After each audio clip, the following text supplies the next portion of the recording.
जैसा कि पिछले एपिसोड में आपने देखा था कि कबीले से भागते हुए लैला ने धोखा दिया था, जिसकी वजह से मैं बुरी तरह बेबस होकर रह गया था। अब मेरे पास सिर्फ 3 ही दिन थे। इसके बाद कबीले वालों ने अपने देवता को जगाने का अमल शुरू कर देना था, जिसके बाद मेरा बचना नामुमकिन हो जाता। अब चलते हैं आज के एपिसोड की तरफ। जानी बिल्कुल खामोश था।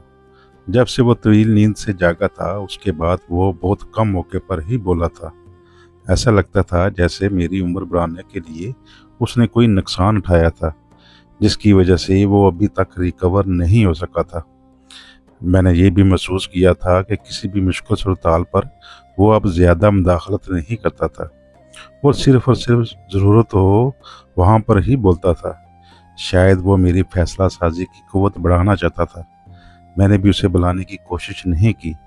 मेरी आंखें बंद थी, मगर मेरा दिमाग तेज़ी से काम कर रहा था।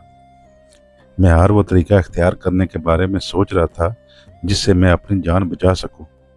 मैं नहीं सोचूं मैं गुम था जब अपने करीब हरकत महसूस हुई। मैंने देखा वही सफ़ेद फम औरत फर्स्ट एड बॉक्स उठाए मेरे करीब मौजूद थी। आंखें खुलते देखकर वो बोली, मैं तुम्हारे जख्म देखना चाहती हूँ। मेरे सर हिलाने पर वो बॉक्स लेकर पीछे चली गई और मेरी गर्दन पर लगा खून साफ करने लगी। मेरे सर के पिछले हिस्से पर जख्म था। इसके अलावा चेहरे और जिस्म के और भी मुख्तलिफ हिस्सों पर जख्म थे, जिसकी वजह से खून के वाजिया धब्बे कपड़े पर नजर आ रहे थे। ये सब जख्म लैला के दिए हुए थे।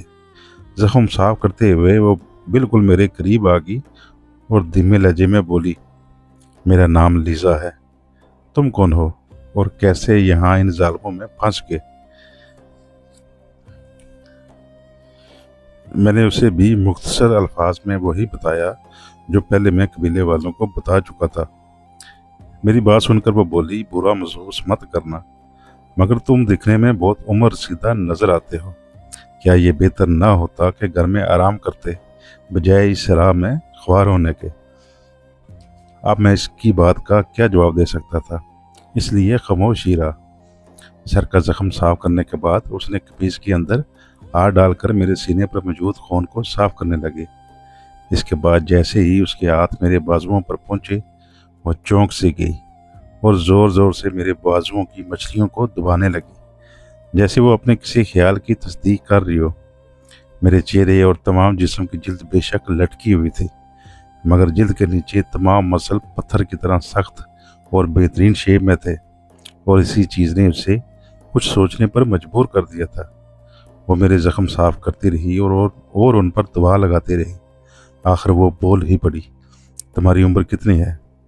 मैं बोला, तुम ही कुछ अंदाज़ा लगाओ। लीजा सोचते हुए बोली, जितनी उम्र के तुम दिखते हो मैं शर्त लगा सकती हूँ इतने के तुम हो नहीं। मैंने कहा, हो सकता है तुम ठीक कह रही हो।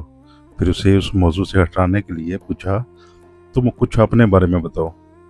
उसने जो कुछ बताया उसके मुताबिक वो एक बरतानवी शहरी थी और डॉक्टर थी। वो बरतानिया के एक हॉस्पिटल में डॉक्टर थी। इसे जब पता चला कि इंग्लैंड से कोई ग्रुप इस राह को क्रॉस करने की कोशिश करने वाला है, तो वो भी एडवेंचर के लिए इस ग्रुप की मेडिकल टीम में शामिल होगी। इसके जहन में ये भी ख्याल था कि हो सकता है ये लोग पहली बार इस राह को अबूर कर जाएं, और अगर ऐसा हुआ तो इन लोगों के साथ साथ इसका नाम भी तारीख में लिखा जाएगा। अपनी बात मुकम्मल करते ही वो फौरन दोबारा बोली, सच सच बताओ, तुम कौन हो? इन लोगों ने तुम्हें ऐसी हालत में क्यों रखा हुआ है? उन्होंने जैसे बाकी लोगों को आम से अंदाज में बंद कर रखा हुआ है, तुम्हें भी तो ऐसे ही रख सकते थे ना। और मुझे तो अब ऐसा भी महसूस हो रहा है कि पीछे की तरफ मौजूद 2 लोग सिर्फ और सिर्फ तुम्हारी ही निगरानी कर रहे हैं। ऐसा महसूस हो रहा है तुम जैसे दिखते हो असल में ऐसे हो नहीं, बल्कि कोई ख़तरनाक शख्स हो। उसका लहजा बहुत ही संजीदा हो चुका था। मैंने कोई जवाब नहीं दिया। मेरी खामोशी देखकर उसने भी कोई मज़ीद बात नहीं की और अपना काम ख़त्म करके अपनी जगह जाकर बैठ गई। मैं असल में अपने काम का आगाज़ करना चाहता था, इसलिए लीजा को टाल दिया था। मैंने एक बार अपने इर्द गिर्द देखा और स्टोरेज रिंग से एक छोटी सी मगर नहायत मजबूत किस्म की एक लोहा काटने वाली आरी निकाल ली। मेरा जिस्म लकड़ी के मोटे से तने के साथ बिल्कुल चिपका कर बांधा गया था, इसलिए ये मेरे लिए तकलीफदा होने के साथ साथ फ़ायदा मंद भी था। अब अगर कोई कोई मेरे बिल्कुल करीब आकर और ख़ास तौर पर मेरे हाथों को देखने की कोशिश ना करता तो उसे मेरे हाथ नज़र ना आते, और मेरा नहीं ख्याल था कि हथकड़ी के होते हुए कोई मेरे हाथों को देखता भी। आरी मेरे दाहिने हाथ में थी। मैंने उसे हथकड़ी के दरमियानी हिस्से में रखकर फेरना शुरू कर दिया। ये एक बहुत ही मुश्किल काम था, क्योंकि मुझे इस बात का ख्याल भी रखना था कि मेरे हाथ और कंधे कोई भी गैर मामूली हरकत करते हुए नजर ना आए। मैं अपने हाथों के जोड़ों को हरकत दे रहा था। मुझे ये भी डर था कि किसी किस्म की कोई आवाज़ ना आए, इसलिए मेरे हाथों की हरकत नहायत ही सुस्त थी। ये एक तकलीफदा और तवील अमल था। हथकड़ी किसी मजबूत लोहे से बनी हुई लग रही थी, इसलिए इसे काटना भी आसान नहीं था, मगर इसके अलावा और कोई तरीका भी नहीं था। अपने चेहरे को सपाट रखे मैं लगातार काम करता रहा। तकरीबन 5 घंटों बाद मैं अपने हाथों को आराम देने के लिए रुका। मैंने अपनी उंगली से हथकड़ी के इस हिस्से को छुआ जहाँ से मैं उसे काटने की कोशिश कर रहा था। वहाँ अभी तक एक हल्का सा निशान ही आया था। ये मेरी तवक्को के ऐन मुताबिक था, इसलिए मैं बातिल नहीं हुआ। कुछ देर आराम करने के बाद मैं फिर से शुरू हो गया। शाम को सबको उबला हुआ गोश्त दिया गया। ये गोश्त पानी में बस नमक डालकर उबाला गया था, इसलिए इसमें कोई भी जायका नहीं था, मगर लगता था ये लोग पिछले दिनों से ये ही खा रहे थे और अब इसके आदी हो गए थे। कबीले के लोग मुझे किसी भी सूरत खोलने को तैयार नहीं थे, इसलिए एक मुहाफ़िज़ औरतों की तरफ बढ़ा और इशारे से मुझे खाना खिलाने को कहा। लीज़ा उठी, मगर फ़ौरन ही एक और सफ़ेद फाम औरत ने उसे बैठने का इशारा किया और ख़ुद खाने का बर्तन हाथ में पकड़े मेरे पास आ गई। उसकी उम्र 40 साल के आसपास थी। लगता था ये इन औरतों में उम्र के लिहाज से सबसे बड़ी थी। ये काफ़ी खूबसूरत औरत थी। इसकी आंखों से जहानत साफ ज़हर होती थी। उसने आते ही कहा, मेरा नाम प्रोफेसर जोडत है, मगर सब लोग मुझे मिस जूडी पुकारते हैं। अगर तुम चाहो तो तुम भी ऐसा ही कर सकते हो। उसका लहजा नरम और सुलझा हुआ था। जोडी उन लोगों में से थी जो पहली ही मुलाकात में दूसरों पर अपने अच्छे असरात छोड़ देते हैं। मैंने भी मुस्कुरा कर कहा, मेरा नाम अली है और बाकी लीज़ा तुम्हें मेरे बारे में बता ही चुकी होगी। उसने हाँ में सर हिला दिया। बातें करते हुए वो छोटे छोटे नवाले भी मेरे मुंह में डालती जा रही थी। वो बोली, ऐसा करो, पहले तुम पूछ लो जो कुछ पूछना है, ताकि इसके बाद तुम मेरे सवालात का सही सही जवाब दे सको। मैं उसकी दानिशमंदी का मज़ीद कायल हो गया। मैंने कहा, तुम मुझे एक ही बार सब बता दो कि कैसे तुम इंग्लैंड से निकलकर इस राह में आकर फंस गए हो। वो कुछ देर सोचती रही, फिर बोली, ये आज से 1 साल पहले की बात है कि हमारी यूनिवर्सिटी में सऊदीया से एक स्टूडेंट आया। वो सऊदीया के एक अच्छे और अमीर ख़ानदान से तल्लुक़ रखता था और पढ़ने के लिए यूनिवर्सिटी में दाखिला लिया था। एक दिन हमारे यूनिवर्सिटी के प्रोफेसर ज़ीग ज़मीन की बनावट पर लेक्चर दे रहे थे कि बीच में शराब का भी जिक्र आया।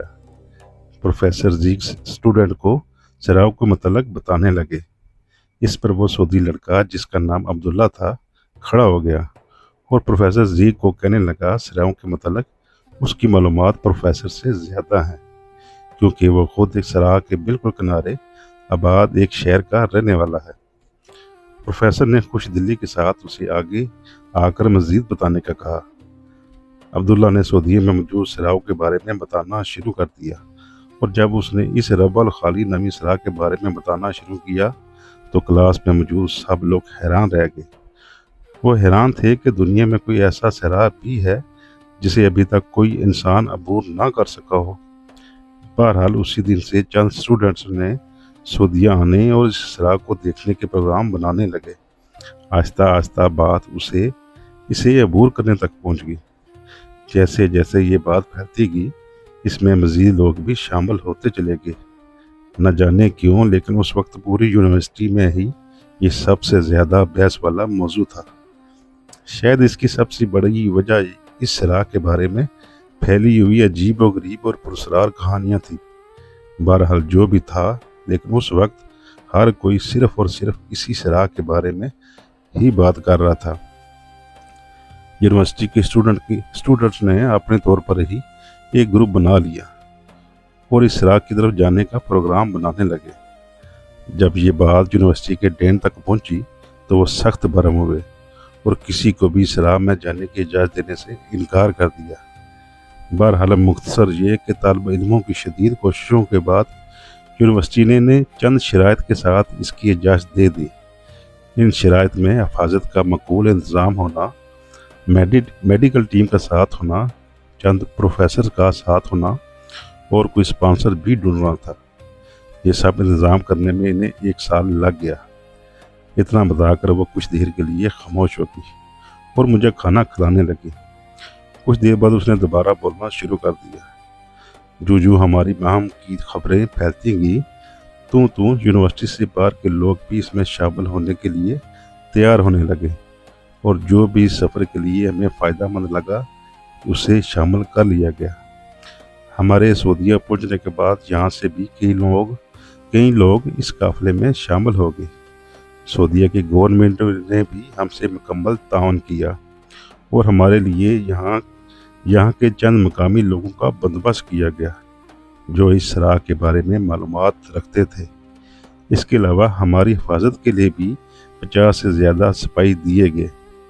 ہمیں ایسا لگ رہا تھا جیسے یہ سفر ہمارے لیے بہت ہی آسان ہوگا۔ ہر طرح کے بہترین انتظام کیے گئے تھے، مگر ایسا نہ ہو سکا۔ ایک رات اچانک ہی ان لوگوں نے ہم لوگوں پر حملہ کر دیا۔ ہمیں ان کا تب تک پتہ ہی نہ چلا جب تک کہ انہوں نے حفاظت پر مأمور اکثر اہلکاروں کو قتل نہیں کر دیا۔ اس کے علاوہ بھی انہوں نے ہر اس شخص کو قتل کر دیا جس نے ان کے سامنے ذرا سی بھی مزاحمت کی۔ اس کے بعد انہوں نے ہم سے ہی بڑے بڑے گڑھے کھدوائے اور ان میں لاشیں دفن کر دی، اور پھر وہ ہمیں جانوروں کی طرح ہانکتے ہوئے یہاں لے آئے۔ اس کے خاموش ہونے پر میں نے پوچھا، کیا تمہارے پاس ایسا کوئی ذریعہ نہیں تھا جس کے ذریعے تم کسی ایمرجنسی کی صورت میں باہر رابطہ کر سکو؟ جوڈی مایوسی سے بولی، ہمارے پاس فوجی طرز کے وائرلیس موجود تھے جو ان لوگوں نے نکارہ کر دیے، مگر اس سے بھی بری بات ایک اور یہ تھی کہ ہمیں پہلے ہی بتا دیا گیا تھا کہ ہمارا اس علاقے سے باہر والوں سے رابطہ ممکن نہیں ہو سکے گا۔ ہم نے 100 کلومیٹر آگے جا کر باہر والوں سے رابطہ کرنا تھا، جہاں ہمیں پہنچنے میں مزید 10 سے 12 دن لگنے تھے۔ جوڈی کی بات سن کر میں نے حساب لگایا کہ باہر کی دنیا کو ان لوگوں کی گمشدگی کے بارے میں 7 دن بعد پتہ چلنا تھا۔ اس کے بعد کچھ تیاریاں کرنے میں بھی کچھ مزید دن لگنے تھے۔ اس لحاظ سے کم بھی 10 سے 15 دن لگ جانے تھے ان لوگوں کو قافلے والوں کی تلاش میں نکلنے کے لیے۔ لگتا یوں تھا کہ ان لوگوں کا بچنا تقریباً ناممکن تھا۔ اب کوئی معجزہ ہی ان لوگوں کو بچا سکتا تھا۔ مجھے سوچتے دیکھ کر جوڈی بولی، اب تم اپنے بارے میں بتاؤ۔ میں نے کہا، پوچھو، کیا پوچھنا چاہتی ہو؟ وہ بولی، یہ لوگ تم سے یہ خصوصی سلوک کیوں کر رہے ہیں؟ میں نے کہا، یہ لوگ مجھے اپنے لیے خطرہ سمجھتے ہیں۔ اس کے علاوہ یہ لوگ مجھے کسی بھی طرح یہاں روک کر رکھنا چاہتے ہیں۔ وہ بولی، لیکن کیوں؟ اسی وقت میں نے محسوس کیا کہ پیچھے موجود محافظوں میں سے کسی نے حرکت کی ہو۔ میں نے جوڈی سے کہا، فوراً یہاں سے جاؤ۔ جوڈی ایک سمجھدار عورت تھی، وہ فوراً ہی سب کچھ سمجھ گئی اور بنا کچھ مزید سوال کیے چلی گئی۔ میں نے کنکھیوں سے محافظ کو دیکھا، وہ اپنی جگہ رک چکا تھا۔ مجھے اطمینان ہوا۔ اس دوران میں مسلسل اپنے کام میں بھی جتا ہوا تھا۔ ہتھکڑی میں کٹنے کا نشان آہستہ آہستہ ہی صحیح مگر گہرا ہوتا جا رہا تھا، اور اب مجھے پوری امید تھی کہ 2 دن تک میں اس مصیبت سے اپنی جان چھڑوا لوں گا۔